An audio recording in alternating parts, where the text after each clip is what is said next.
And greetings. Happy Wednesday. Welcome to the Steve Deace Show, live and on demand here on BlazeTV, radio, and podcast. I am Steve Deace. Aaron McIntyre and Todd Erzin are here with me as well. 888-900-3393 is the number. That's 888-900-3393. You can also let us know what you think about what we think via the stevedeace.com inbox. Email the program, steve@stevedeace.com. That's DEACE, or like us on Facebook. Follow us on Twitter at Steve Deace Show. I want to apologize in advance. I bit my tongue bad earlier this morning. Can you guys tell the difference? No. Is it a little off? No. Because I'm having a hard time internally enunciating as clearly as I typically do. There's a little bit of a sh on the S's. Yeah, is there? Yeah. I bit my tongue this morning. Just want to warn everybody. I'm playing hurt. First world problems. I was questionable on the injury report. It's a big game today. So put me in, coach. I'm here. I bit my tongue. Do you have any really soaring music, Aaron, for the highlights of this episode? I got all hulked up. I can do this. Yakety sax. Does that work? Nice. Yes, it does. Yeah, I'll allow it. It's a quality put down. Yes, I will allow it. There we go. Fire it up. I'm ready to go. I don't even know the audience. Can they hear this? Oh, yeah, I think so. Okay, all right. Yeah. I think so. Okay. Not sure. It's coming from, no, our video on demand audience will not be able to. Sorry, guys. All right, so people are often wondering, hey, Todd, you're always saying, listen to the crazy voices in my head. There was literally a crazy song in my head, and it fired me up. I'm ready to go. All right, coming up today, we are going to have our Wednesday fun known as Buy, Sell, or Hold, the weekly prophet of woe and lamentation. Daniel Horowitz will be joining us here towards the end of the program. But before we get to all of that, here's Aaron's rundown of what happened while we were away. What happened while we were away, brought to you by masks, and more masks. Your second question was? I couldn't hear you. Can you take it up because I cannot hear you? I'll just speak louder, sir. Okay, good. You want to be politically correct. Go ahead. The debate over mask wearing is being dialed up to 11 across the country. Presumptive Democrat presidential nominee Joe Biden says, Do you think wearing a mask projects strength or weakness? Leadership. What it presents and projects is leadership. Presidents are supposed to lead, not engage in folly and be falsely masculine. It reminds me of the guys that I grew up with playing ball. They'd walk around with a ball in their hand, but they didn't like to hit very much. Yesterday, just days after being seen in public taking selfies with people unmasked, Virginia Governor Ralph Northam announced face covering would be mandatory in all public places in his state starting on Friday. And now super happy fun times with MSNBC. Just this weekend, they had a guest on who said, I'm going to say this for the benefit of your family. I know you have young kids, for my family, and for all Americans. We should make masks mandatory in public. In completely unrelated news, just 24 hours later, this happened. So the people there are just not worried about it, Cal? Are they not worried about their own personal safety? I haven't met anybody who is. I met some folks actually from Lake Geneva who lived in the area. They were staying a few miles outside of town where I were, and they said they're worried about it. They're worried about that second spike. They're worried about folks coming in from Chicago. But they'll quickly add at the same time, this is a place that relies on that business. I think people here want a little bit more funding when it comes to these programs so that they could stay closed. But again, I think people felt like the Supreme Court made the decision here in Wisconsin that it was time to open up. But you can see here, just around. Nobody's wearing them. Nobody's, the cameraman. There you go, including the cameraman. Yeah. Katie? Exactly. Captain Cruz not wearing them. Striking images. For those of you who were listening, that video shows an MSNBC crew on location in Wisconsin attempting to shame people for not wearing masks when a passerby remarks that half the MSNBC crew on that location isn't wearing masks either. The man's video surfaced yesterday as well, and it indeed shows the MSNBC cameraman and a crew member not wearing a mask. Michigan Governor Gretchen Whitmer was asked whether she and her family were violating her own stay-at-home orders by visiting their second home. My husband did go up to our place in Antrim County and raked some leaves and came home. Ew. Is that code for some kind of weird sex act? Meanwhile, also in Michigan, this hairdresser had her Miranda rights read to her while she shaved a man's head.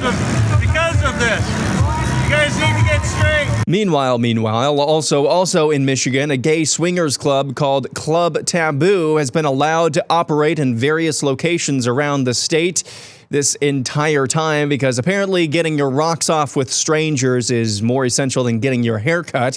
Meanwhile, also in Michigan, it was revealed that a 20-year-old man who beat an elderly nursing home patient in Detroit to a pulp, supposedly for kicks and giggles, was placed in that nursing home because he had COVID-19. The disturbing video of the incident went viral late last week, and it shows the 20-year-old man, who reports say is mentally disturbed, beating and punching a terrified elderly man till he bleeds. A new Australian study under peer review purportedly shows human manipulation of Wuhan coronavirus as opposed to the natural occurrence we've been told has been the case. Remember last week when the CDC issued new guidance for how coronavirus spreads, saying it doesn't spread on surfaces? Well, the CDC has somewhat reversed course, saying that it may be possible to spread from person to person via touching a contaminated surface after all. New data shows 42% of all COVID-19 deaths in the United States have come from nursing homes. When New York State is excluded, that number jumps to 52%. New York Governor Andrew Cuomo, your thoughts? We all failed at that business, right? All the early national experts, here's my projection model, here's my projection model. They were all wrong. They were all wrong.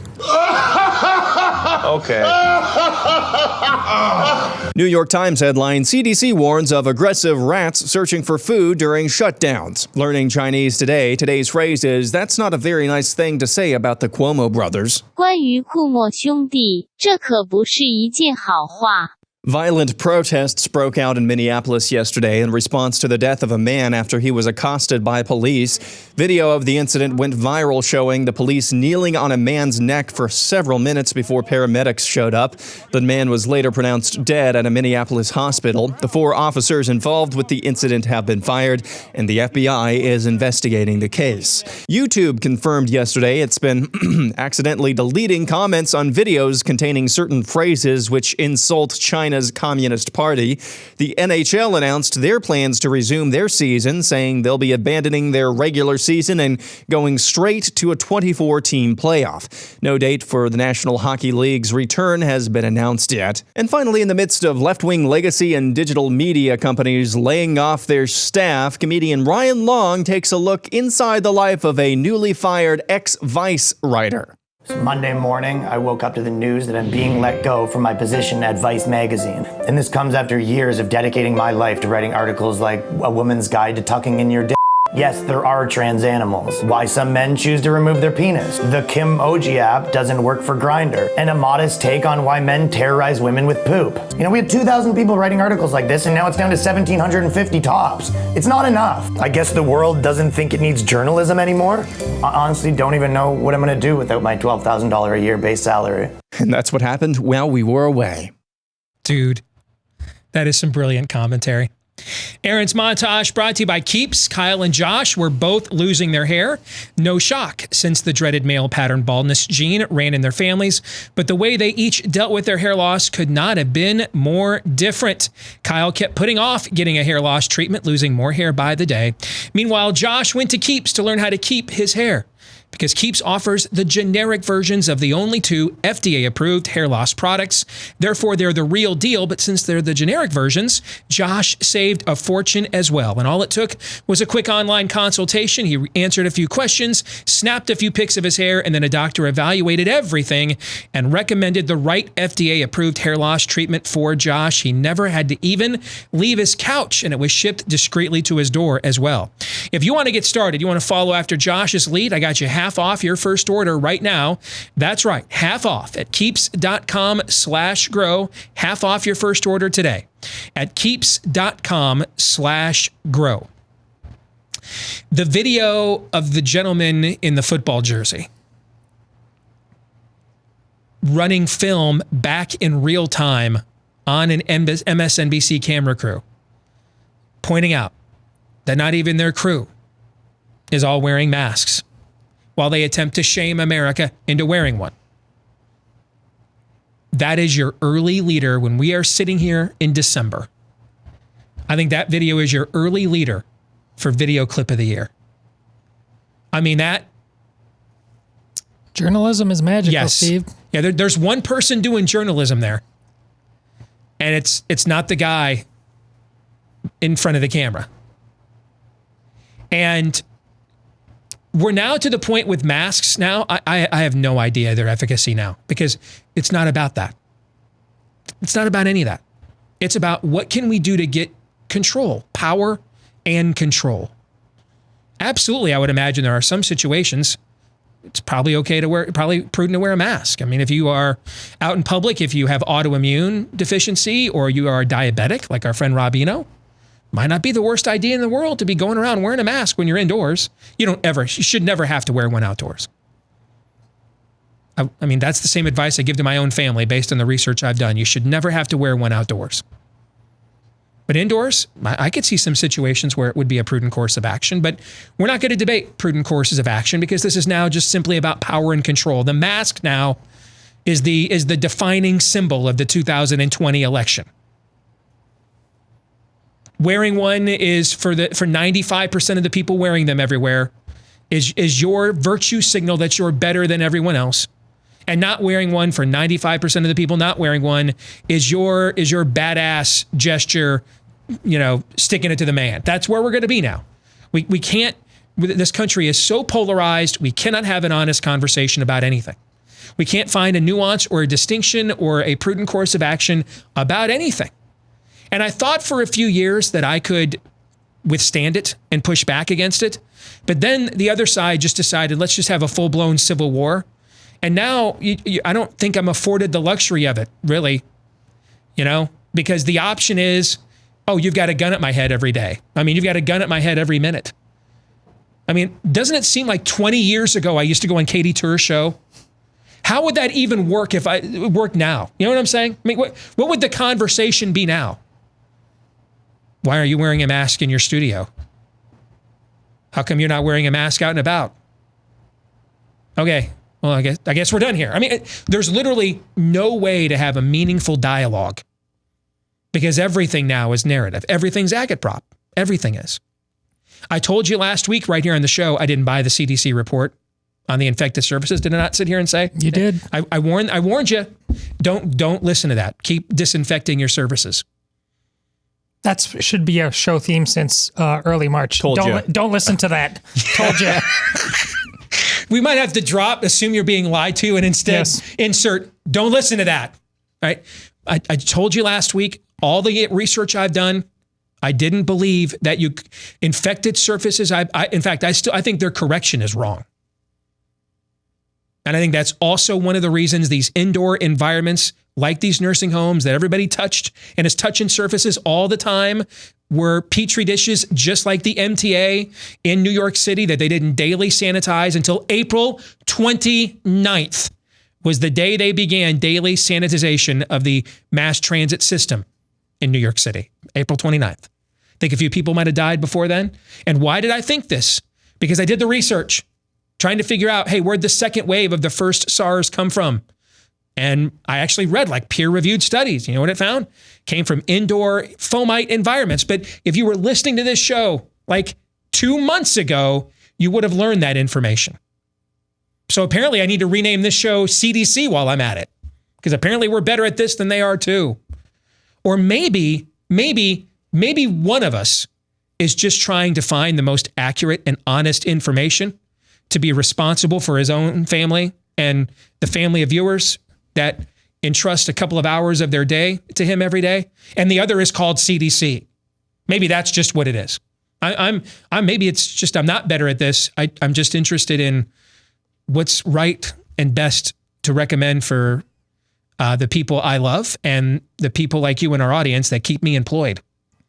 Maybe just having that motivation just makes you better at this. And if you have other motivations, like knowing in advance you're going to put out data on a Friday that shows that except if you're in a nursing home, it's a bad flu season, you choose on Thursday to put out, knowing in advance you're going to do this the next day. You still come out with ridiculous guidelines that you have to turn every damn kid into John Travolta's Boy in the Plastic Bubble to go back to school this year. Our CDC is a criminal exercise. Everybody there ought to be fired or in prison. At least the ones calling the shots. This is what a failed state looks like. Indeed. Indeed it does. But here's what I'm about to tell you this morning. They are not alone.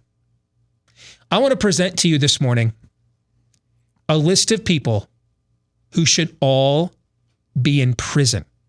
All the people I'm about to name and give you, all of them, every last one of them, should be behind bars. Here's why.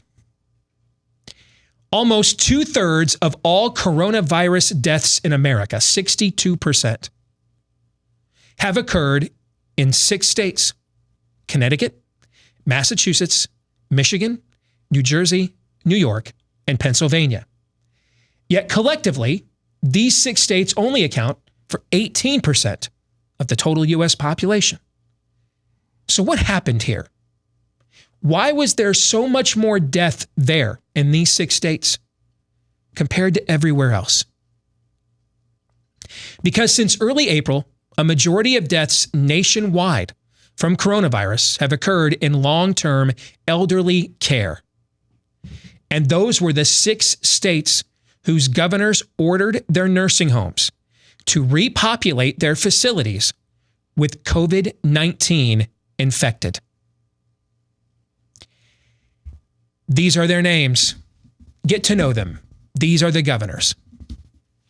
Lamont in Connecticut, Baker in Massachusetts, Whitmer in Michigan, Murphy in New Jersey, Cuomo in New York, Wolf in Pennsylvania. They are the 6 governors that made this morally reprehensible decision that killed thousands. But they're also not alone. On March 13th, the Centers for Medicare and Medicaid Services, which was charged with implementing CDC guidelines for the handling of COVID-19 within our nation's nursing homes, issued a memo that day that included the following guideline, and I quote, "Nursing homes should admit any individuals that they would normally admit to their facility, including individuals from hospitals where a case of COVID-19 was or is present," unquote. The guideline goes on to instruct nursing homes to install a separate wing for those coming and going from the hospital to be observed for 14 days to see if they exhibit symptoms. So this instruction was clearly meant to encourage states to risk readmitting COVID-19 infected into their nursing homes. The memo was issued by this man, David R. Wright, the director of CMS Quality and Safety Oversight. He, along with everyone else in the organization who signed off on this, should also be criminally prosecuted. So the governors implemented this morally reprehensible policy. They should all be impeached and then prosecuted. The CMS instructed it, and everyone in their chain of command should be criminally prosecuted. But who inspired it? Where did the original idea for this heinous policy, one of the worst? This is our generation's Agent Orange, folks. This is our generation's MK Ultra. This is our generation's Japanese internment camps. One of the absolute most morally reprehensible policies in American history. And certainly one of the worst of this era. Where did this idea come from? That we had to reinfect nursing homes with COVID-19 infected. It came from here.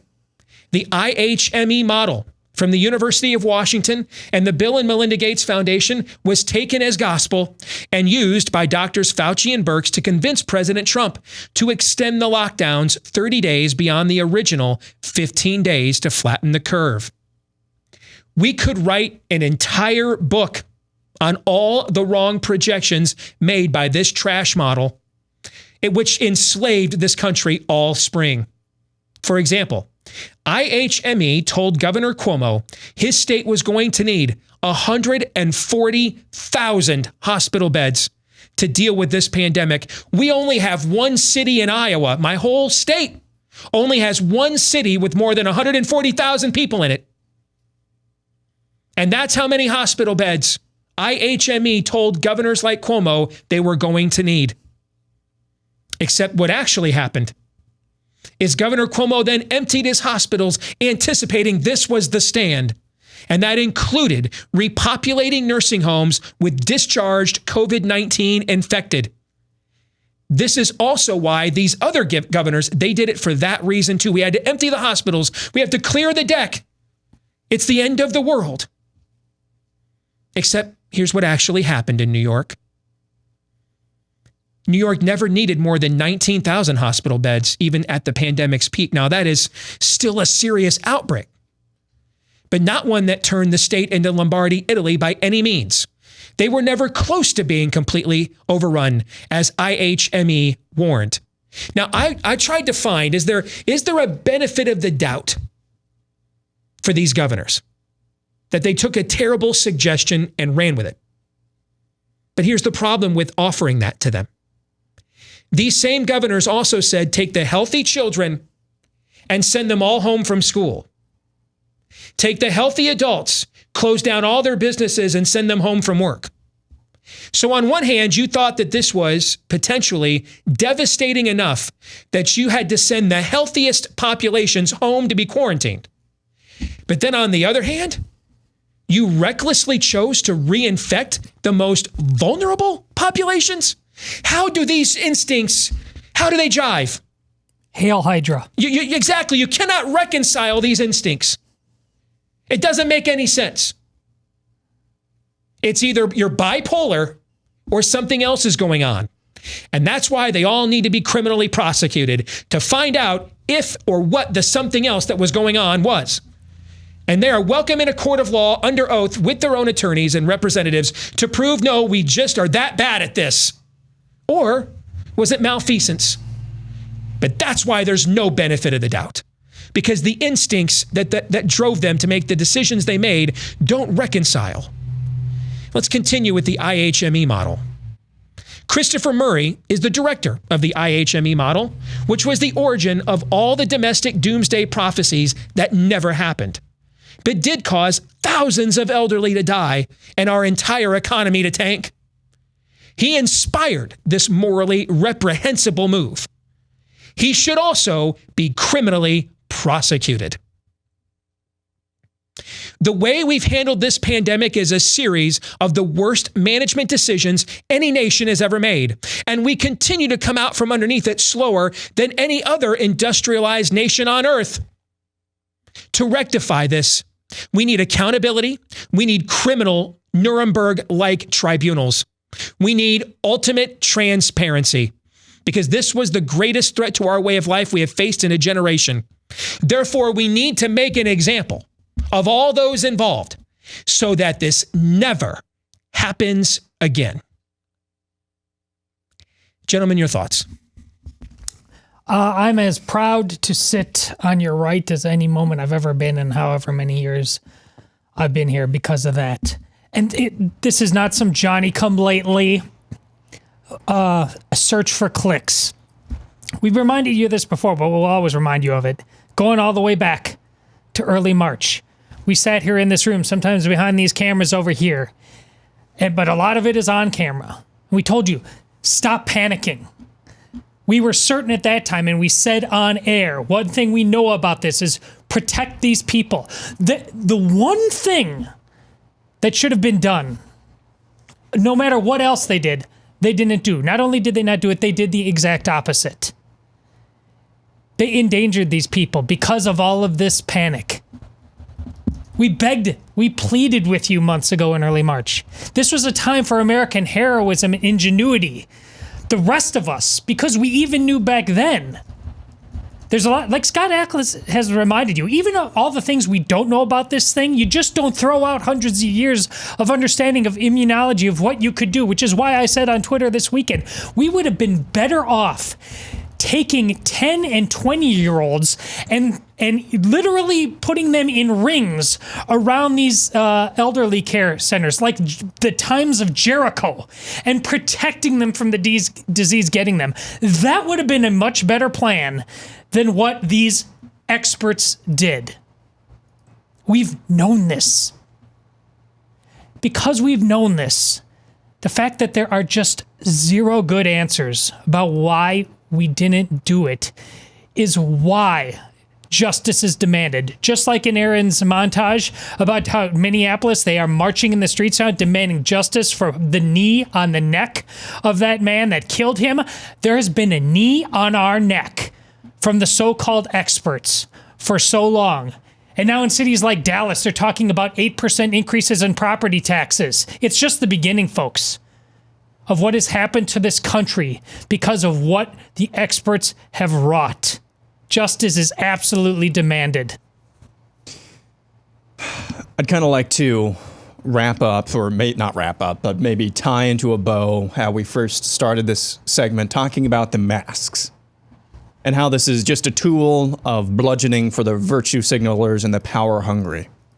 March 17th, if you would allow me to read this for a little bit. This is Dr. John Ioannidis, the epidemiologist from Stanford. We've talked about him multiple times. This is part of what he wrote on March 17th for Stat News. Quote, adding these extra sources of uncertainty, reasonable estimates for the case fatality ratio in the U.S. general population vary from 0.05% to 1%. That huge range markedly affects how severe the pandemic is and what should be done.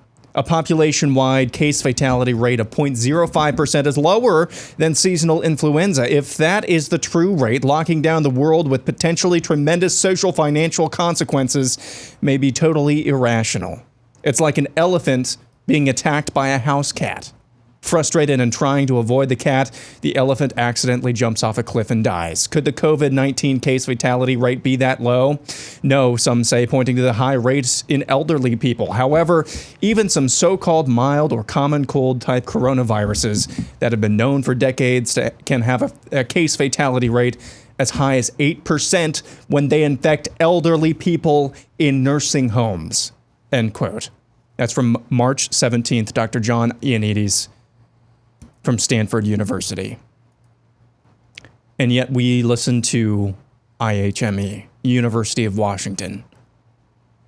How this ties back into what we started with. One of the clips in the montage today was a doctor from the University of Washington over the weekend saying on MSNBC, I think we should make mask mandatory and the entire mask wearing mandatory in the entire country.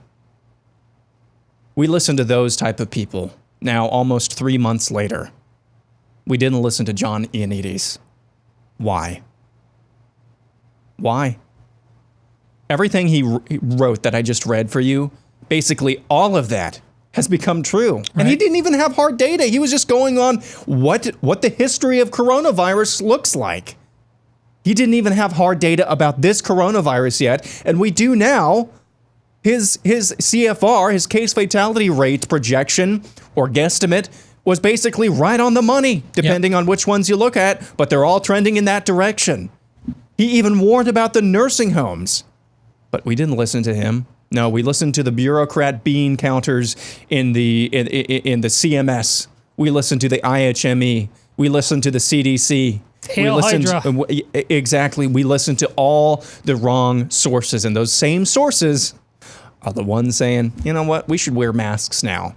I don't know about y'all. I don't know about anybody listening. I know, at least for me and probably the two other people sitting in this room, if you believe anything any of these sources say about this particular issue, and really anything else, but especially this one, or anything having to do with epidemiology, I've got a lab in Wuhan to sell you. Well said. You know, there's no academic context in all of creation where somebody at the University of Washington would be considered more qualified than Stanford University. Not one. Except this one. They told us to trust the experts. Our show has been trusted in the whole time. There's experts, and then there's charlatans with titles.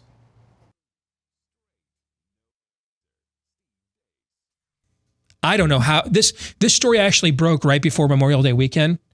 I have no idea how we missed it. A few of you emailed me the link though. That's why I always tell you, even if I can't respond to everybody, by all means, you know, you never know if you've got the needle in the haystack that we need to know. You know what I'm saying? Especially if you're like, I'm sure they saw this. Always send us that stuff. Steve@stevedeace.com is the email address.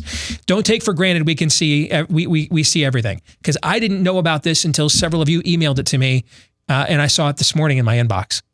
This story is extraordinary. Bill Gertz over at the Washington Times, who's been around covering foreign policy and national security issues for decades.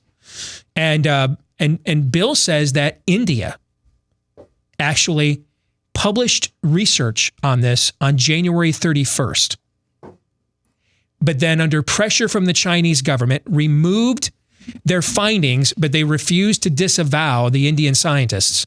They refused to disavow their research, but they just removed their findings for peer review based on pressure from China. So here's what this, and I'm not this is now we're getting beyond my qualification level here because we're getting into the intricacies of virology, okay? But as best as I can understand reading through what they have found, and they're so confident in what they have found, they are putting this up for peer review all over the world. Review our findings. What these Australian scientists are saying is that even though there is not any form of a signature within the virus to indicate genetic inserts, like it was artificially directed to mutate in a certain way. They agree with all the other scientists out there that those sort of genetic signatures, markers, are nowhere in the virus's pathology. However, they also say that the way that this virus behaves towards humans compared to other coronaviruses, its behavior is too abnormal to ignore. And so what they began doing is seeing if they could find out what's novel coronavirus mean. Is it possible that it could just behave this abnormally to human hosts, totally on its own? And what they found was they don't think that that's possible. And so therefore, if you don't think that's possible, you got to come up with a rational theory as to then, well, it lacks the genetic markings of being artificially manipulated. Yet at the same time, you're saying the virus's behavior within a human host doesn't line up with what we've known for decades of studying coronaviruses. So their explanation is they believe that the Chinese used natural methods in that lab in Wuhan, like spiked proteins and other things. They used natural methods to stimulate a natural evolution in the virus. That the virus did naturally mutate from animal to animal, then animal to human, which is why it's called a novel coronavirus. That did happen. But they gave it a little nudge. Now, they think they could have been messing around with it that way to see if they could it didn't have to be a nefarious motivation. They could have been saying, hey, is this a way to develop a vaccine, for example, because they're fighting these infections in that part of the world all of the time. So they're not immediately saying that it was a nefarious motivation. But they're saying that this virus just behaves too abnormally to human hosts to just be coincidence. And they believe that what the Chinese did is discovered a way to naturally nudge a virus within its own internal mechanism, nucleus, spiking its proteins, things of that nature, that would then unlock its natural evolution. That would then be the trigger for a virus that to naturally mutate and evolve on its own. That's what they believe the Chinese did in this report. Now, so other than that, it has a wonderful singing voice. Yes. Now, if this is true, if this is peer reviewed and it stands up, I don't have to tell any of you in this audience with an IQ above 12, that has far-reaching ramifications. But it's okay because China has signed up for the WHO doing an independent audit. So I'm sure we'll get the truth there as well. But I just felt like we needed to spend a couple of minutes breaking down what's in that report. You guys have any thoughts on that before we move on to buy, sell, or hold? think that speaks for itself. How do you like your Fauci underwear now? Let's get to it. Buy, sell, or hold. We play this game every week. Aaron, with a little help from his friends, that's you in the audience. He selects a series of statements, propositions, predictions, etc. Could be on any topic whatsoever. He throws it to you and I, Todd. We decide, are we going to buy it? Are we going to sell it? Maybe if you're lucky, we've got a good reason why. Once per week, we're permitted to hold, but if you do it for any reason other than this is just too lame for even my mediocre intellect to be wasted upon, you will be injected with coronavirus. Aaron. All right, first up this week, it is our colleague at Blaze Media here, Chris Pandolfo, who says Skittles are better than M&Ms. He's fired. It's a dude code violation to say some fruity candy 11-year-old girls like is better than the all-time chocolate, one of the all-time bedrock American-made chocolate staples. You're fired. That's another way of saying sell. Yeah, you're fired. I will sell. I don't care like the dude code allows you to have. I mean, basically now here's what you need to do, Chris. You need to every day of the rest of your life defend this. Agreed. If he doesn't backtrack, then that's the paradoxical nature of the dude code. If you have an awful take, a very effeminate take even, but you are willing to then engage your undue levels of testosterone in order to defend it, then the dude code respects your contrarian nature, right? True. Okay. But you cannot, this can't be a hot take. No, you have to own this poo. Okay. You got to be willing. You got to trump this thing. Triple down, quintuple down. All right. You got to tweet about Joe Scarborough's dead intern again. All right. You can't let it go. When we have you on the overtime, you need to be wearing a necklace made of Skittles. It needs to go that far. Yeah. Yes. If you're willing to do that, then actually the dude code will award you. But if this is your idea of a hot take, then the dude code corporal punishment coming your way. Yes. Next up, Gia Jesus Matthew 7:15 says UFOs are evidence that the most intelligent life forms on our planet don't support staying at home. That's very funny, actually. I like that. I still can't believe. I said this to a few people when I was down in Dallas last week, just in the middle of the conversation or out of nowhere. So UFOs are legit, huh? Isn't it just bizarre? No one cares. I never cared, so No one cares about this. I mean, think of all the movies, the books, the documentaries.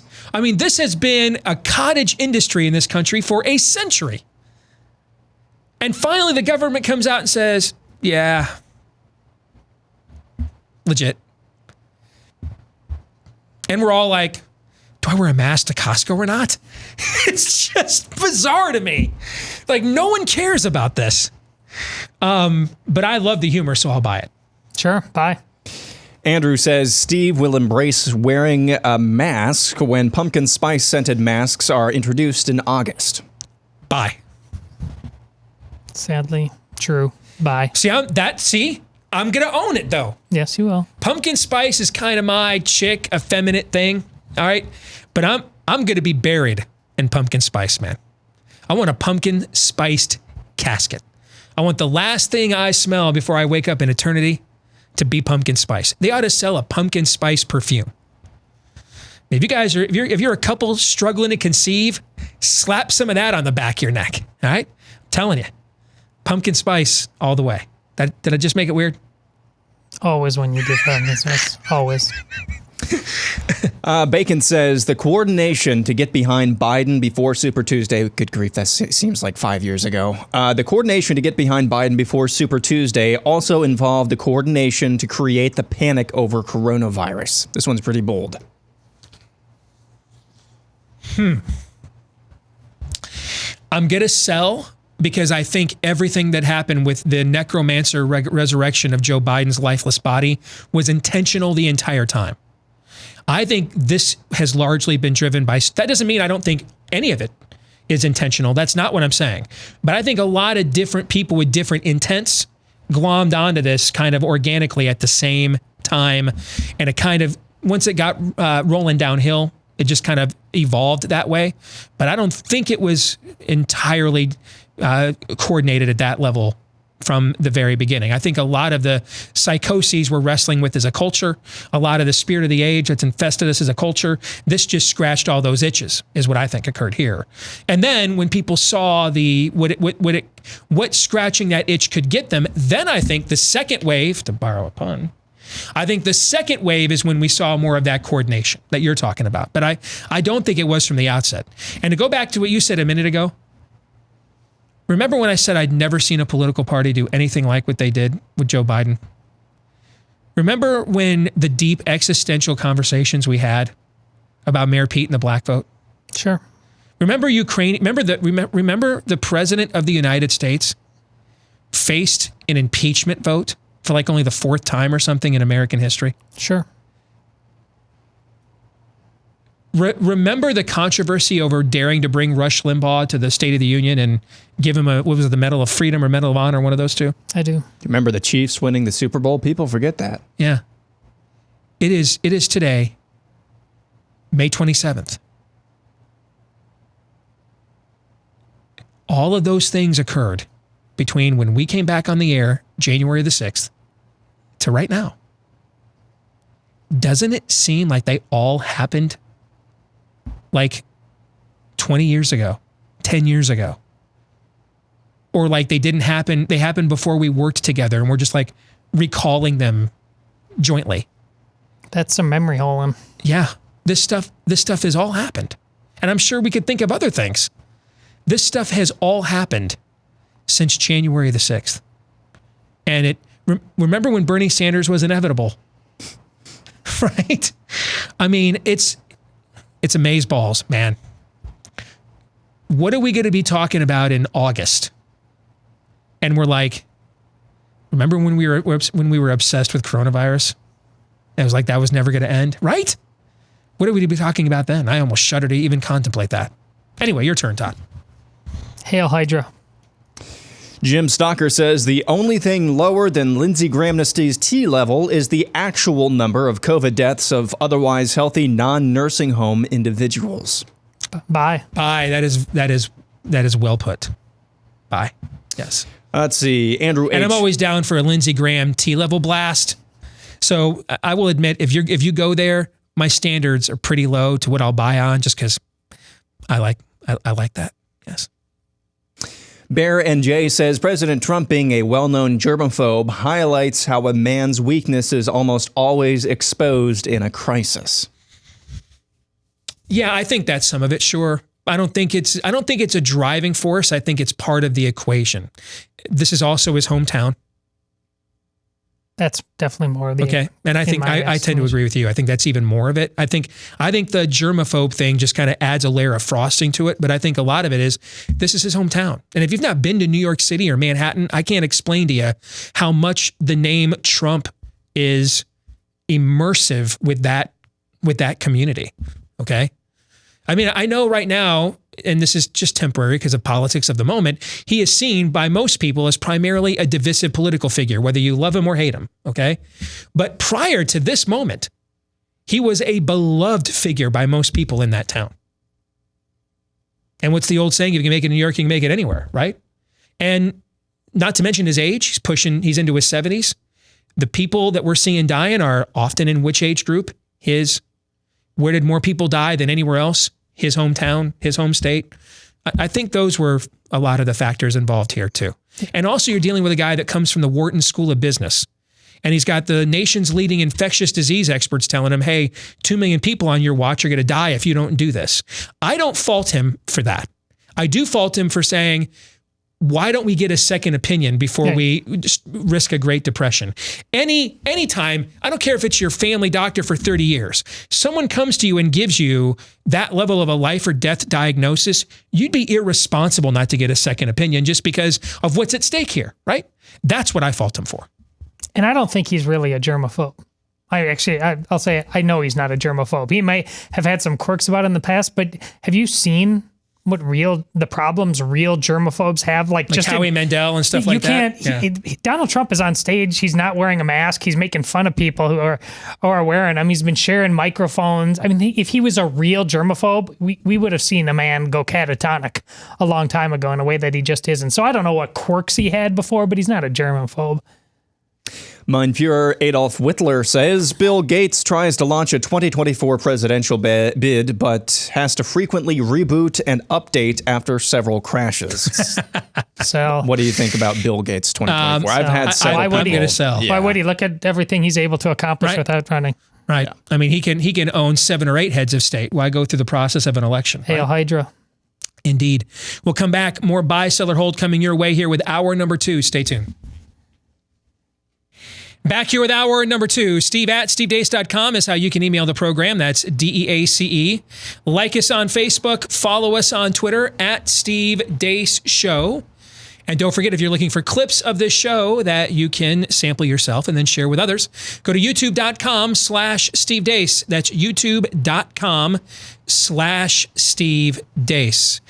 Later today, we're going to stick around and do a little bonus mini episode for our Blaze TV subscribers. We call it the Overtime. It's an exclusive for them. We're going to talk today about Trump's war with Twitter that is now flaming up. Is this one of those shiny objects, or is this one of those urination contests that we've got we've got a dog in that fight? We're going to talk about that today in the Overtime. You don't want to miss it. If you're already a Blaze TV subscriber, you won't. Just stick around. It'll be posted later today at blazetv.com/Deace. If you're not yet, though, a Blaze TV subscriber, you can go to that exact same website right now, blazetv.com/Deace, and get a discounted subscription to Blaze TV. That'll give you today's Overtime and all of the other exclusive content we do each day here at Blaze TV, blazetv.com/Deace. And finally, don't forget those 5-star reviews. The more of those we get on your podcasts, the more people that end up finding our podcast. So that's how you can help us to help you. Please keep those coming. Thank you to the thousands of you that have left one of those for us already. Coming up at the bottom of the hour, our weekly prophet of woe and lamentation, Daniel Horowitz, will join us. Until then, let's get back to part 2 of Buy, Sell, or Hold, brought to you by Rough Greens. Here's something you might not know about your dog's food, that dry kibble stuff. You know, there's nothing alive in it.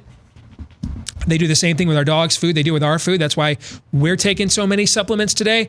Well, your dog needs it too, because all those vitamins, nutrients, prebiotics, probiotics, digestive enzymes, they're kicked out of the dog's food for the same reason it's kicked out of ours, because they want it on the shelf for a long life because of mass consumption and production. So if you're not looking for a new dog food, but a premium dog food supplement, try Rough Greens.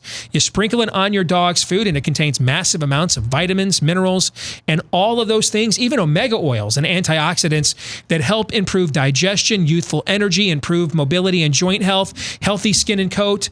On and on it goes. And you can try it right now for just $14.95 for 14 days. By the way, how's it taste? I don't know. I'm not a dog. I can tell you, though, our dog Cap absolutely loves this stuff. So take the Rough Greens 14-day Jumpstart Challenge today for just $14.95 at roughgreens.com/Blaze. RUFF for roughgreens.com. That's how it's spelled. RUFF for roughgreens.com/Blaze. Aaron. Up next is Paul Howard. I don't know if you've heard about this. Javanka is developing a new platform for the GOP. He says Javanka's new GOP platform will be the equivalent of Mitt Romney and Elise Stefanik having a baby. Buy. If it goes unchecked, I will buy. Yeah, sure. Here's the thing, though. For years, we conservatives were obsessed with what the GOP party platform said. I used to say this myself, and then I'd have listeners say this to me. Well, Steve, vote for the platform, right? I used to say this myself. So while we were fixated on owning the platform committee, what are we calling him now? Is it the deep state now, or the swamp, or the establishment? What's the et al? Hail Hydra. Thank you. All right. They ran all the steering committees. So they decided where the money went. They decided who got which committee chairmanships, who was in charge. So, I mean, we're over here doing like biblical exegesis with a party platform. They're over here calling all the actual shots. So that doesn't mean that what's put on a party platform isn't important. It just means it's not as important as the people that actually represent the party. What's that Harvey Dent says about decent men in undecent time? What's that? You thought we could be decent men in an indecent time. Yeah. Yeah, we need more steering committee types, less platform committees. Because go where the power is. Who cares about writing a blog if they're not going to follow up with it? And I mean, even now I've got friends that will do like platform committee stuff with the state parties for like hours on like a Saturday. And I'm glad they don't ask me what I think anymore, because I would tell them, I think you're wasting your time. Spend more time being on the committees that decide who are going to be the folks that determine if we're going to actually do the stuff in the platform. You know what I'm saying? Yeah. That's where the power is at. That's where the power is. Go where the power is. Aaron.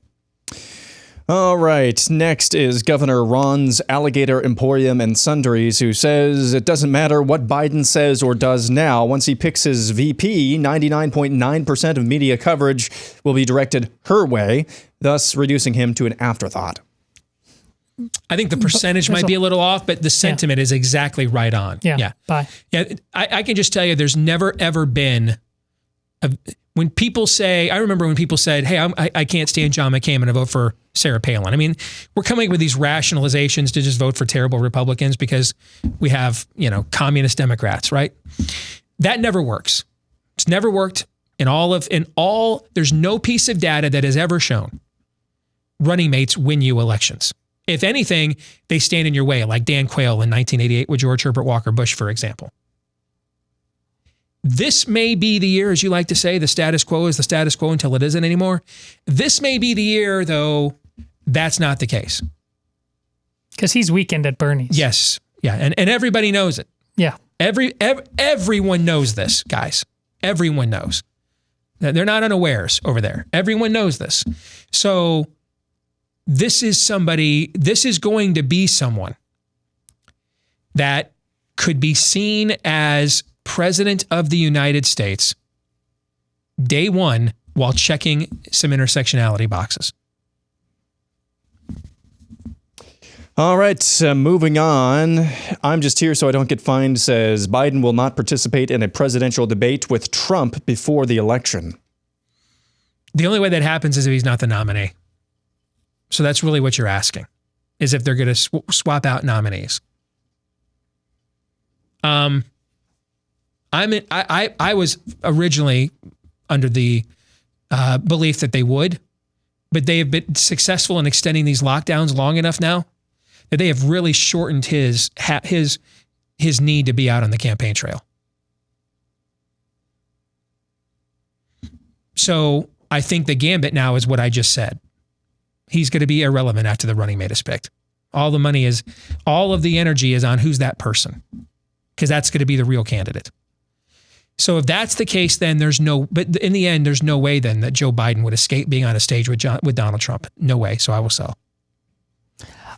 I'm going to buy, because even though it makes sense that Trump should want to get on that stage, I think Trump would actually like to find a way to weasel out of it too. Why? Because I think he's Donald Trump. I think he didn't. And do you think Donald Trump wants to weasel away from standing in front of 170 million people? I know, but I think he often makes decisions that, despite the boatload of evidence before him, you just got done talking about, he's on the hook for why doesn't he have people from Stanford on his team and all of those, considering what's at stake. I think he may just rather just tweet. And, he's got people making some good commercials and just decide, we're not, I mean, he got rid of the press secretary for a while doing anything. Now we got Kayleigh McEnany in there, but and that's... I can't see Donald Trump passing up that level of spot. That's why he's running. It's to do that, not manage crises like this. Not to sit down with, the Pan Am, Enterprise Zone and the Organization of American States And what is it, Alec, that governs the administrative, he doesn't care about any of that. But the chance to sit there and own the stage and smack Joe Biden around with a frying pan for an hour and a half, I mean, that's why he's doing this. That's the ultimate ego trip. I can't see him walking away from that. I can see him getting it under. He's just quixotic enough. And if he wakes up a certain day and decides he wants to get that fix another way, and he has other ways, I can see him saying, there's no bigger audience than those debates. That's the biggest audience he could ever command. Even on Twitter, Oval Office address, joint session of Congress. That's the largest audience he can command is those debates. Largest audience. I can't see him walking away from it, but okay. Aaron Reale says the release of the Snyder Cut on HBO Max will allow Steve to put to rest his hatred of the Justice League film and finally get that childhood moment of joy he was robbed of. So we have been so busy, I've not even had a chance to talk about this. But this is like major pop culture news. And so what for those that don't know, and for the most of you that don't care, what happened is Zack Snyder was the Kevin Feige of the DC universe. He was in charge of its overall story arc, and he launched it with Man of Steel, which I think is an incredible movie. It's outstanding. Yeah. Then in order to begin to expand the universe, they did Batman versus Superman, which I think, particularly the extended version, I just watched it again about a month or so ago. I think it's outstanding. Agreed. But I mean, it touches on some real deep themes. But because it wasn't, it lacked the witty repartee of the Marvel Cinematic Universe. It got trashed by critics, even though it made like $1 billion worldwide. That was to lead in. This is a 5-story arc of movies, and then Wonder Woman and Aquaman were going to be like in the universe, but they could all have their own self-contained universe on the side with their own people running those franchises, okay?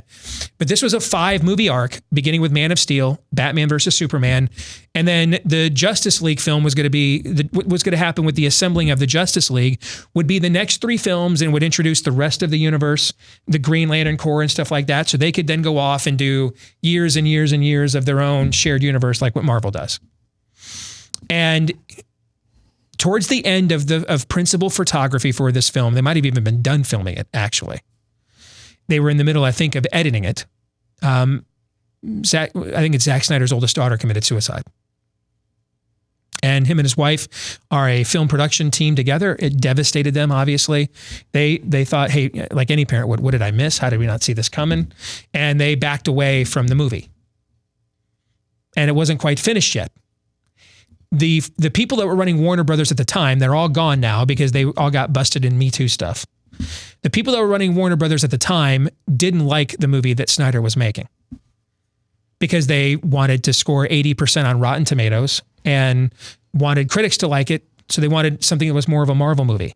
So they viewed this as their chance to course correct now that Snyder was out of the picture. And they brought Joss Whedon in, who did the first 2 Avengers films for the Marvel Cinematic Universe.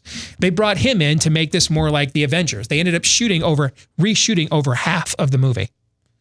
And the problem was they had issues because to do that, Henry Cavill was already off shooting Mission Impossible, for which he had to grow a mustache. He could not take it off. So they had to try to get rid of it with CGI, and then it made it look like he has this like weird smile and stuff on it. I mean, Warner Brothers so wanted to divorce themselves from Zack Snyder's vision, which whether you like it or not, those movies made Warner Brothers billions of dollars. These weren't like flops, guys. These were massive hits. Okay. But it wasn't the average person support that they wanted. They wanted one particular group of people support, the online Rotten Tomatoes community. And they wanted to make a movie that was going to target that affirmation level. And so what they ended up coming up with Justice League is refilming over half the movie, and it's a jumbled mess. It's a McMovie. It's insulting. It's like it's like you sent your mom to the sporting goods store to get the new Jumpmans for your high school basketball team, and she comes home with like Red Ball Jets or Kmart sliders. All right, they're shoes, they'll work, but no, not what mom was supposed to go to the store for. All right. And that movie was a massive flop. It got a lot of people fired. And thankfully, Aquaman and Wonder Woman were big enough hits that it rescued what was left of the DCU. So since this all went down, there have been, what was it now, 3 years ago that Justice League came out? There's been, I think, 3 years of an online demand to release the Snyder Cut, because all this movie is still in a can somewhere, just needs to be assembled. And finally, the new people in charge at Warner Brothers, not coincidentally, today they're launching their competitor, HBO Max, which is the Warner Brothers competition for Disney Plus, right? So it's the Warner Brothers Film Vault. Not coincidentally, I'm sure they decided, we could really use we could use our own Mandalorian. How many people subscribe to Disney Plus? How many people are like, I already own every Disney movie, I don't need to subscribe to Disney Plus? And then when the Mandalorian started going viral, like, dude, I got to subscribe to Disney Plus, right? I got to get that. I think they figured out we need our own Mandalorian, who are the most bankable characters that we have in all of the Warner Brothers, which goes back to the 1920s. It's the DC people, because they have been, and so I think that they decided, and they're going to invest well over, I think it's like over 30 million is what they're saying, is what they're going to spend to finish this movie. And it's to come out next year to kind of give a second launch to HBO Max, to give you next year another incentive to go ahead and subscribe. I wouldn't, this movie is, since it was supposed to be 3 movies, it's 5 hours of filming. I mean, he filmed 5 hours for this movie because it's 3 movies. If I had to guess, they'll break it up into episodes like The Mandalorian, and they'll air them next year on HBO Max. And they're saying that it won't spawn any sequels or anything. I don't agree with that. There's no way they're going to introduce Darkseid, who Thanos is a ripoff of Darkseid. Okay. Darkseid was like the original comic book galactic bad guy. And Marvel was like, we got to get one of our own guys. And they made Thanos after Darkseid was created. Okay. There's no way they're going to introduce Darkseid on HBO Max. And then after doing that, say, hey, we're just going to pretend like this movie never came out. If I had to guess, this movie will reset the storyboard of this universe. I don't think Zack Snyder will be back. I do think that. I don't think they'll like hand him the keys again, but I do think they recognize they went too far the other way when he left, and it went off its moorings. I think they're going to use this to kind of reset this, where the story is going to go with this for the future. And that's why they agreed to do with it, agreed to go ahead and do it, on top of they needed something to get you to subscribe to HBO Max. I sold, and it's not that I'm not interested, but I sold because it's going to have to be quite an accomplishment to elevate, even with all the changes that apparently were made. I don't know, specifically, do you know? Yeah, trust me, it's a whole different movie. What Joss Whedon did is an entirely different movie. I think the initial question was how much it was going to like alter your opinion. I think so much has been lost already. And I also wonder, have the stars spoken up at all about Yeah, they've all been huge proponents of this. Okay, so I wouldn't know. Yeah. But that's good. Yeah. By the way, this is a big ask. I'm going to buy. You know why I'm going to buy? I'm ready to love again. Nah, you're not. I'm ready to love again. You're a guy named Steve. It took me a while to mend my broken heart, but I'm ready to love again. All right, that's fun. That was fun. Michael Pfeiffer says everyone that canceled mid to late summer events will regret doing so, as 75% of the country will be back to 100% open as of July 4th.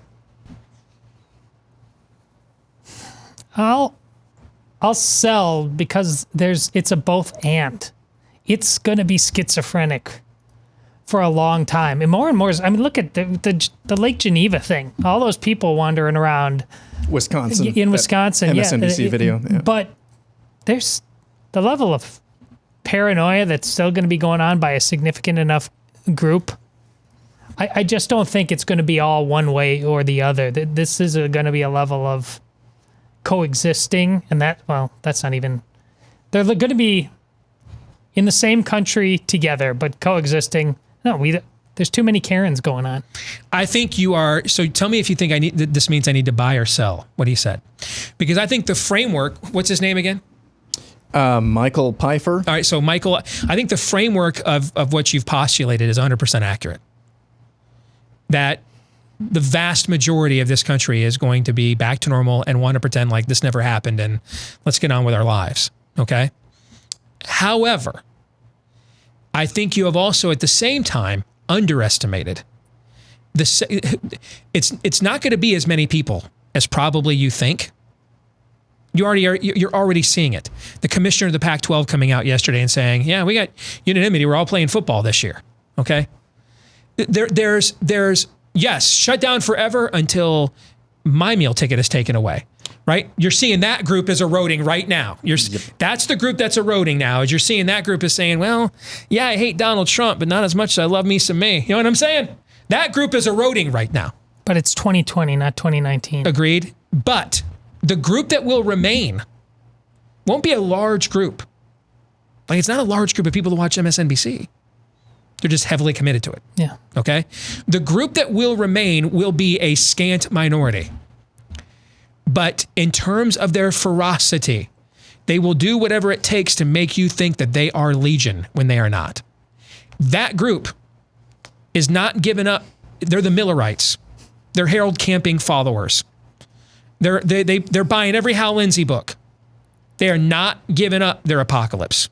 They need it, want it, and need it to happen on Donald Trump's watch. Yeah, you're selling for the same reasons I am. So is that a buy or a sell? That's a sell. Okay. Sell. All right. Constitutional a-hole says New York Jets signing Joe Flacco is the best move they could have made this offseason to help Darnold learn the game. That's Sam Darnold. I'm going to sell. Flacco's now saying he's not going to be ready for the start of the year. Sam Darnold's actually played pretty well. I agree. He needs weapons. Yeah. I mean, he's running for his life. He's got no one to hand off to. He had one good receiver, Robbie Anderson, to let him go. He's got to get some weapons. You don't, if you learn anything from what the Colts did with Peyton Manning, you don't, and you're seeing the 49ers do it now with Jimmy Garoppolo. This is the frustration with Aaron Rodgers.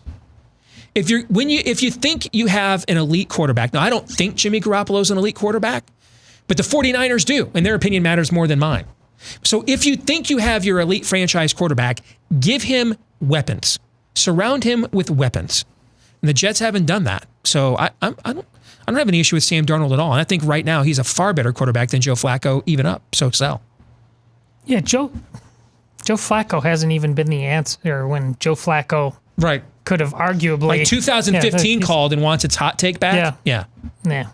Blues won the Stanley Cup says Gretchen Whitmer's husband didn't actually rake any leaves this weekend, and they likely don't even own a rake. Bye. Yeah, unless raking leaves is a euphemism for something else within the private intimacies of their marriage, I don't think he raked any leaves. I agree with you on that, yeah. AU Tigers 89 says football stadiums will be at full capacity by mid-season. I actually think there's a bigger chance of this happening than people might think. Anywhere or comprehensively? Anywhere, but I would say like the majority. Comprehensively, I'm going to sell. But I do think that could happen in some places. We've talked about this before. Do I think there's going to be...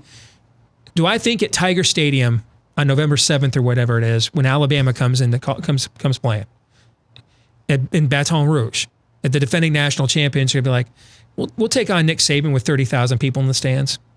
No, I don't think that's going to happen. Okay. And do I think at the Iron Bowl, they're going to say, and it's in Tuscaloosa this year, when they go down to Bryant-Denny Stadium and Auburn comes in for the Iron Bowl and you want to get revenge for beating them last year, that they're going to say, hey, we can't have more than 25,000 people in here. Do I think that's going to happen down there? Not unless you want to see some people that work in public administration die. No, I don't think it's going to happen. Do I think there's going to be places like Michigan and Washington State and California where that could happen? Yeah, I do. So do I. Bye. Yeah. Chuck Gregory says with the return of team sports, NHL confirmed yesterday, MLB and NBA pending, late July through August will be the equivalent of a non-stop bender for sports fans. I will buy on that. Yeah, I think it's looking like that. Yeah. It's kind of weird too, at the time of year where you're like, You like being out in the heat, but then after a while, you're like, I want to come back in, but there's never anything on. I think there's going to be a crap ton of stuff on this summer. I mean, I will buy that. Yeah, I think that's right on the money. I'll buy, but it's like baseball, the levels of brokenness in that sport and its inability to get out of its own way. It might be happening without baseball. I'll even throw this out there. Don't be shocked. I don't have any source on this, okay? Just reading tea leaves. Don't be shocked if you find out the college football season's going to start a few weeks earlier too. You're already seeing these schools kind of rearrange their fall semester so they can have students on campus and try to get them off campus before the flu season comes back, right? They're all doing it, whether it's Texas, one of the biggest public schools in the country, or Notre Dame, maybe the richest private school in the country. They're all doing it for the same reason, football. They want to make sure they can cash the check that football season has. I wouldn't be shocked if they decide, why are we going to wait around till Labor Day to play? NFL's not going to play. I don't think you're going to see NFL preseason games. I don't think you'll see those. I think you'll see some teams practice together, but like actual preseason games and stuff, I don't think you'll see those. So, I could see college football getting together and saying, hey, we're bringing everybody back by mid-June. We're going to start the season on August 15th. We're not going to stay around here and wait till Labor Day. I could see that too.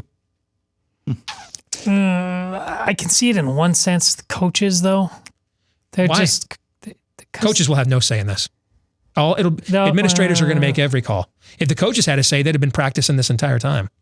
Well, but they would be practicing this entire time because they're creatures of habit. And they actually believe that we need 6 months. You don't need 6 months. You've been conditioned to believe you need that. If they really wanted football that bad, they would have said, we're going to do dirt and bottle caps this year.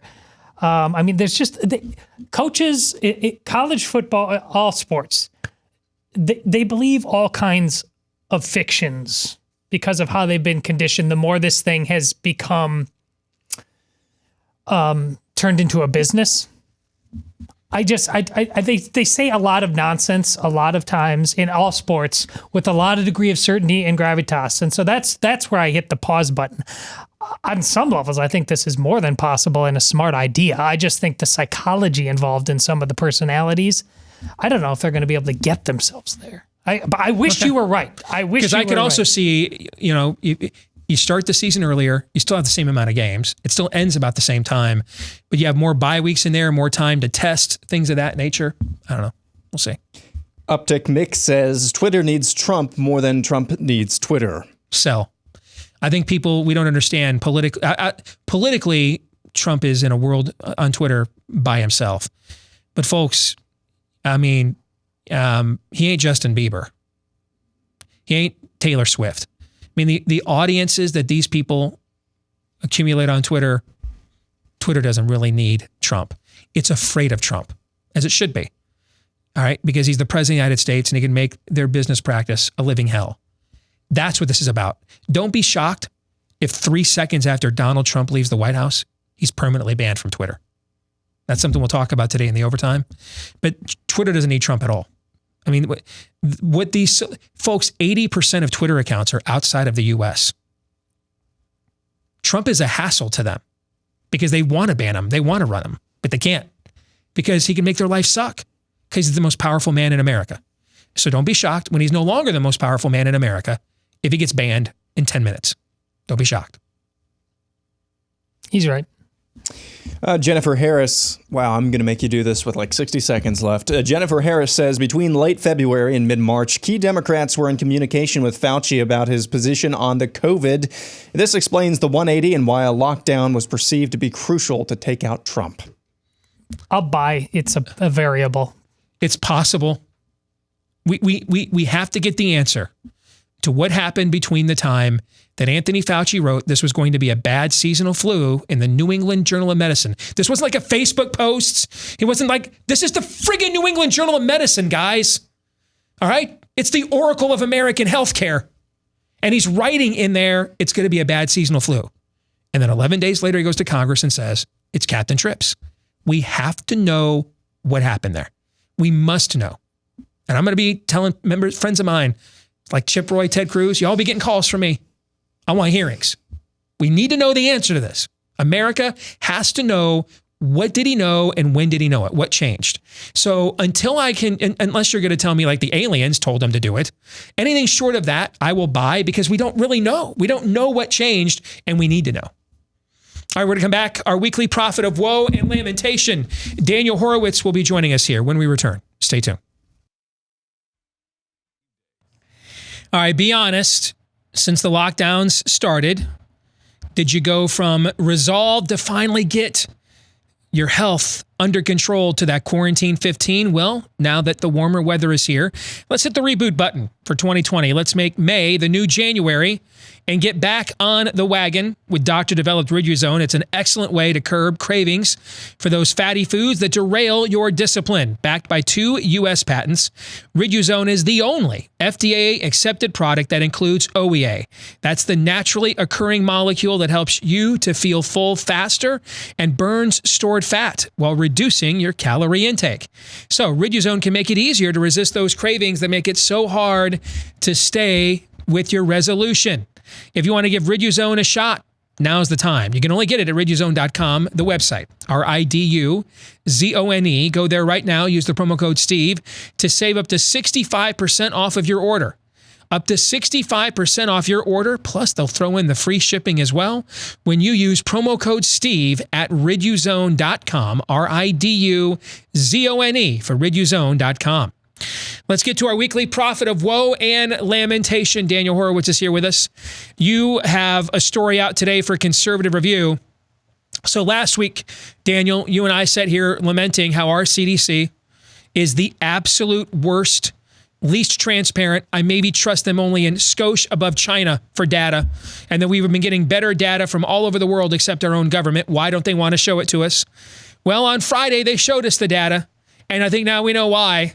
Because it shows that unless you are governed by a New York State politician or living in a nursing home, this is just, as we were told not to say from the beginning, it really is just a bad flu season. Well, now there is new data coming out about spread and infection and asymptomatic spread. Remember, the original fear for why everything had to be locked down is all of these healthy people with their asymptomatic spread would all gather together at these large gatherings and then take it home and kill the elderly, except for all the ones we killed in the nursing homes while locking them down. Tell us about this story that you have out today, Daniel. Sure. So there's really 3 legs of the stool. There's the infection fatality rate, there's who this targets, and there's how it is transmitted. And there's no inherent pre-existing condition to lying on one of the legs of the stool more than the other. So the chances are if you're lying on one, you're probably getting it wrong on the others. So, I mean, now it's been proven, obviously the IFR is so much lower. It's 0.2 even according to CDC, but even then it's really 0.001 for most people. And then Cuomo's nursing home bonanza that killed everyone on the other side of the ledger. As far as the transmission, there's a lot of very important questions, kind of quirks that we're seeing with the virus. On the one hand, it seems to cut through like butter, very, contagious. Even people like me were saying, well, it's probably the IFR is somewhere near the flu for most people, except for the most vulnerable. But, it does affect a lot more people quicker, so you do need to be more careful to some degree. But then it seems to hit a brick wall, okay? Every single country has the same curve. In fact, an Israeli mathematician predicted about 6 weeks ago that this would peak everywhere in 6 weeks and go away after 70 days. We're seeing that everywhere. Some places, based on what they did, based on their population density, demographics, lifestyle, the way they count their deaths, what they did with their nursing homes, they might have a steeper curve of deaths, but the duration of that curve, that bell curve, is the same thing everywhere, literally everywhere. It doesn't matter. The question is, why would you hit that brick wall after 10% of the population? Don't you need 70% to achieve herd immunity? And the other question is, as you mentioned, now that we're discovering that when we test bomb everyone, even nursing homes, but certainly with younger people in prisons, we find out that often 95% are asymptomatic. Certainly at least 70% in a given area are asymptomatic or mildly symptomatic. If you want to add that in, it's a little bit of a semantic designation. The question is, Steve, shouldn't this have spread I don't know, to 100 million people, 200 million people in America, and extrapolate the same thing globally. You know, this thing could run, skip, jump, swim, catch you anywhere. And especially now that the parking lot of every Lowe's in America has been full for the last 3 months, right? Yeah. Why didn't we just get a Lowe's spread? When we sent all these asymptomatic kids home from school in March, why didn't we get a massive contagion spread from that, right? Is that what you're asking? Exactly. And I think it's a very good question because, you know, they were playing up asymptomatic. I've been playing it up even more. I think there's even more asymptomatic people than the CDC wants to recognize. And I think what we're starting to learn is that each virus has its own quirk. And there was nothing about this virus that was going to be fundamentally different from a microbiological, virological, epidemiological standpoint than any other virus we've seen. And that you don't need to cut through 80% of the population before it burns out. Most recent viruses we have seen, like SARS, H1N1, they kind of go away after a few months. This is SARS too. The first SARS literally went away. In March, by late March, the WHO had travel restrictions to everywhere in Asia and everywhere in North America other than the United States. By the time we got to the middle of August, all those travel restrictions all over the world had been lifted. It just went away. Exactly. So look, I mean, until now, I was very confident in what I'm saying in terms of the what. I'm not a doctor. I don't understand this stuff. But we are public policy analysts, and you could look at data, and you could look at what actually happened in the world. And this is clearly happening. The why, I think there's the convergence of two important theories here. And one is the way it transmits, and one is inherent immunity, cross-immunity from other coronaviruses. So let's first go with the cross-immunity theory. So what seems to be clear is that this hits a brick wall after about 10% in most places. Maybe you get a place like New York City, it will hit 25%. And the only logical explanation I have seen are these studies that have shown these T4 T cells that are these proteins that give off immunity to fight a virus. They're not antibodies, but they give partial immunity to fight a virus. And they found it even in people that didn't have the virus. And the theory is, and this is nothing new to coronavirus, it was true of H1N1, that viruses in the same category, in the same family, give off some degree of partial immunity. So evidently, and I never knew this, but evidently there are several common colds, not just SARS and MERS, some of the big viruses, but common colds that are forms of coronaviruses. And a certain number of people, perhaps 30 to 50%, have gotten them in recent years. And they have those T cells. Now, what it seems like it does is that more than straight up immunity, where literally you can't get it again. So if you would test the guy, you swab and he would test negative. No, they could get it and you could test positive. But that would possibly explain the asymptomatic nature of this. Why such a massive percentage, when have we seen this, are asymptomatic because, or mildly symptomatic, because it wards it off. And that would explain why the serology tests aren't picking this up. It detected a much wider percentage that have had the virus, but nothing like 50, 70% of a given area. But could it be that 50% of a given area are partially immune? And that's why people either aren't getting it or some are indeed getting it, but they're getting it asymptomatically. That would explain why in Asia, they seem to have a remarkably low death rate. And you could say they didn't do stupid things like we did. Because they're exposed to coronaviruses, SARS viruses, all these kinds of contagions all of the time, right? More so than even we are. And that Japan is actually, is Japan, I think, the first industrialized nation to lift its emergency order? I think Japan's the first one. Exactly. They did not do a lockdown. They did not do mass testing. They avoided super spreading events. And really the key is avoiding super spread and doing it early when it matters. That's really the only thing that could help. And obviously keeping it out with travel restrictions. Beyond that, once it's in, it's in. Once it spreads, it spreads. But I think they are healthier, maybe genetically. They're thinner people. But I mean, dude, like they have 1/156th of our death rate. I mean, it just, something has to be more fundamental there. And I think that's a big part of it. But another way is in terms of the spreading. And there's another theory now that this does not spread from coughing and sneezing on someone, which would engender the 6 feet and the mask and everything. It's little aerosols that are lighter, that are suspended. They can get in much easier. See, I could sneeze all over you, Steve, but this is, and you can get an upper respiratory infection. That's how you get colds. You know, anyone who has kids knows you get colds. But the question is, why don't kids transmit? I mean, that's become clear. They don't seem to transmit in meaningful ways. If they do, it's very low numbers. Every study, unrefuted, has shown that. One German study attempted to refute it. It got blown up. It showed the opposite. The German media is all over that now. Why don't they transmit? And I think, you know, we know with the flu and colds, they'll sneeze all over you. But Steve, this is a lower respiratory infection. It's coming from the recesses of the lungs, from the transmitter and from the transmittee, the receiver. It has to get in.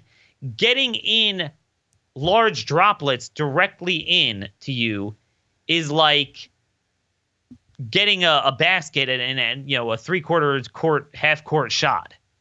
It could happen, but it's not going to happen in large numbers very often to really explain the degree of spread. So I think the initial spread, what it makes sense, Steve, is simply it's ventilation. So outside you have stuff suspending in the air, it blows it away. Indoors with poor ventilation is where it's going to come.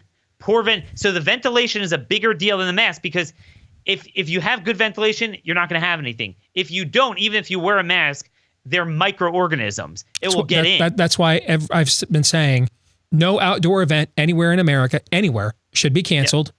Except maybe the parking lot of a nursing home if you want to find one. Short of that, no outdoor event anywhere should be canceled, and we should actually be moving as many indoor events outdoors for the next couple of months as we possibly can. And again, this is a crude theory, but putting it all together, now let's come full circle.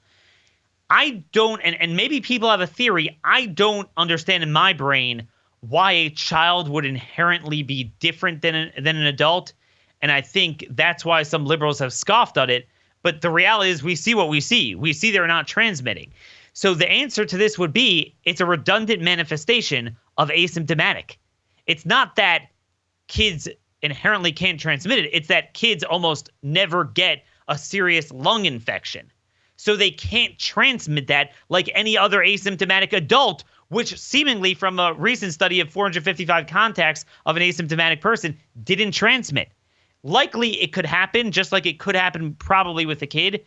Very small numbers, not accounting for any meaningful degree. In other words, if your kid has bronchitis, there's a lot less of a chance you're going to catch bronchitis from your kid than if your kid's got a cold or the flu or something like that, right? That's the thing. That is exactly the thing.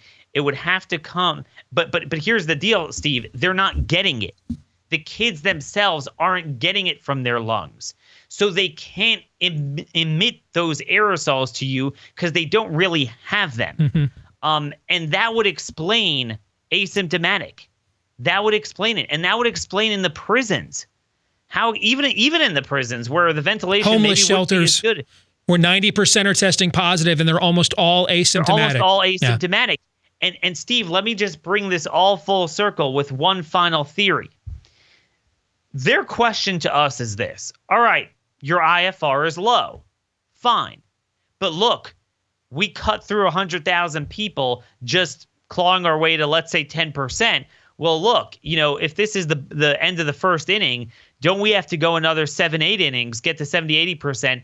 Don't we have to kill, aren't another 700,000-800,000 people going to die before you achieve what you want to achieve? Now, let's just admit that it's not like they have a better solution. It's not like they have a way to stop it. Their solution is to stay home until we have a vaccine we may never have. That's their solution. And as you talked about on your show yesterday, I talked about as well, you're going to kill God knows how many more people with that anyway. So everyone agrees it's not feasible. But the preponderance of this evidence and all these observations would indicate that this might be the entire ball game. This might essentially be the only inning that the virus got the people it could get, and it is over with. And time will tell if that's true. Mm-hmm. But this would show that, because Steve, this is the big question. What would happen if you take the virus and you expose all 330 million Americans to it, all 8 billion people in the world to it? How many more people would die? Possibly the answer is not that many more people, because I think prisons are a good case study. Well, Daniel, it also shows how Sweden, which did focus on their elderly and leave the gen pop alone, still has 70% of their deaths in nursing homes, right? Yep. That would explain that. Even with that effort, there is a particularly vulnerable population that once it's in your culture, it's going to run its course. But then once it run its course through that population, it's a brick wall at that point. It hits a brick wall, which is why many think you could achieve herd immunity from 7 to 24%. And until now, I really haven't understood that, why the Swedes think they've gotten it in Stockholm. And I think this is the answer, because think about prisons. That is your universe. That is your simulation of taking an entire isolated, confined, and defined population and exposing them all to a virus. Well, what's the result?